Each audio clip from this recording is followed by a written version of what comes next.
దేశ విదేశాల్లో వీళ్ళ బాధితులు ఉన్నారు. బాధితులు ఎందరున్నా గుట్టు చప్పుడు కాకుండా దందా చేయడంలో దిట్టరు. చేసిన చోట చేయకుండా వాడిన టెక్నిక్ వాడకుండా పోలీసులకు అసలే చిక్కకుండా ఎన్ని కేసులున్నా లెక్క చేయకుండా వీళ్ళెంత దాగా చేశారంటే అంత చేశారు. తవ్వే కొద్దీ ఒక్కొక్కటిగా బయటపడుతున్నాయి క్యూనెట్ చేసిన మోసాలు. ఇంతకీ ఏంటో నాన్ స్టాప్ సిరీస్.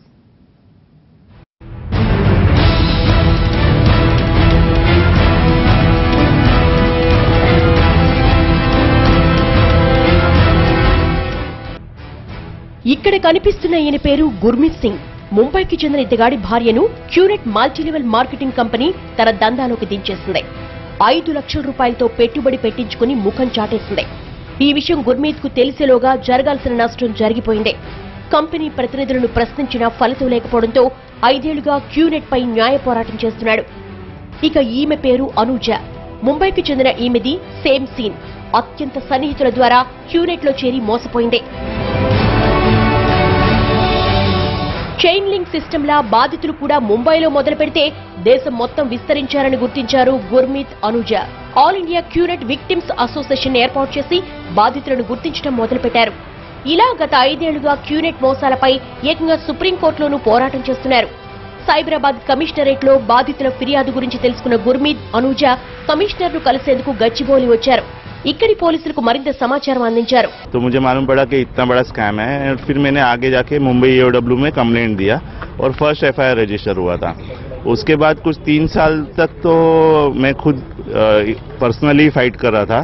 तो काफी हमने आपस में मुंबई में डिस्कस किया. तो ऐसा हुआ कि हमको ये लगा कि एक एसोसिएशन बनाना चाहिए जो फ्रॉड के विक्टिम्स है उनके लिए.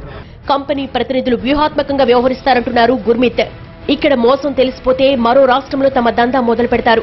కోర్టు నుంచి స్టే ఆర్డర్లు తీసుకోవడం, తెలివిగా అమాయకులను బుట్టలో పడేయడం క్యూనెట్ కంపెనీ ప్రతినిధులకు కొట్టిన పిండి. ఒక్క హైదరాబాద్ లోనే క్యూనెట్ బాధితులు 1 లక్షకు పైగా ఉండొచ్చని అనుమానం వ్యక్తం చేస్తున్నారు.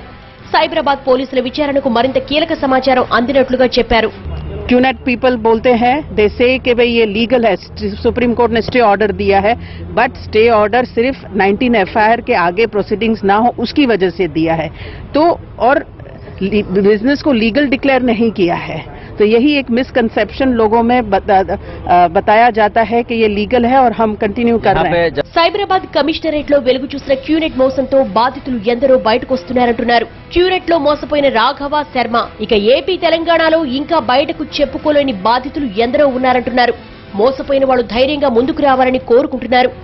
బయటికి రాలేకపోతున్నారు. కానీ నేను ప్రజలకు చెప్పేది ఏంటంటే, మీరు బయటికి రండి. ఇక్కడ అంతా ఫ్రెండ్లీగా పోలీసు వాళ్ళు దగ్గర ఉండి చూసుకుంటున్నారు, మీడియా వాళ్ళు అందరూ సపోర్ట్ చేస్తున్నారు. మీ నేమ్స్ ఏమీ పోవు. మోసపోయారా, క్యూనెట్ లో మిమ్మల్ని ఎవరన్నా చీట్ చేశారా అని చెప్తే మీకు ఖచ్చితంగా మేము డబ్బులు ఇప్పిస్తాము అని చెప్తే మీ ఫోన్ కంప్లీట్ గా బిజీ ఉంటుంది. ఎందుకంటే మేము బాధితులు, మా పేరు బయట చెప్పకుండా డబ్బులు వచ్చే మార్గం ఏమన్నా ఉందా? మేము మోసపోయాం, మేము బయటకు రాలేకపోతున్నాం. పోలీస్ బాస్ మాత్రం క్యూనెట్ మోసగాళ్లతో ఐటీ ఉద్యోగులు అప్రమత్తంగా ఉండాలని కోరుతున్నారు. క్యూనెట్ ఆస్తులను గుర్తించే పనిలో ఉన్నామంటున్నారు సైబరాబాద్ పోలీస్ కమిషనర్. ముంబై, పుణె, బెంగళూరు నుంచి బాధితులు ఇప్పుడిప్పుడే ఒక్కొక్కరిగా బయటకు వస్తున్నారని అంటున్నారు. క్యూనెట్ నిర్వాహకుల ఆట కట్టించడానికి బ్యాంక్ అకౌంట్లను ఫ్రీజ్ చేశామని చెబుతున్నారు. ఏమంటే ఆల్రెడీ అంతకుముందు మహారాష్ట్ర గవర్నమెంట్ 170 crores ని సీజ్ చేయడం జరిగింది. ఆల్రెడీ చేసేసారు, మనము 2.7 చేశారు. ఇప్పుడు వీళ్ళు ఏం చేస్తున్నారంటే నేషనలైజ్డ్ బ్యాంకులకు పెడతలేరని చెప్పి తెలిసింది. అక్కడ లోకల్ ఉన్న కోఆపరేటివ్ బ్యాంక్స్ ని ఆసరి తీసుకున్నారు. ఎందుకంటే వాళ్ళు మన రడార్ లో ఉండరు కదా. సో అక్కడి నుంచి వాళ్ళు ఇమీడియట్లీ వస్తేనే they are sending amount outside అంతా చెప్పి తెలిసింది మన ప్రాథమిక దర్యాప్తులో. సో మనం ఇంకా లోతుగా దర్యాప్తులో ఉన్నాను. బట్ డెఫినెట్లీ ఇది మనం బాగా ప్రోగ్రెస్ ఉంది. మనం ఇంకా మీకు డీటెయిల్స్ ఇస్తాము.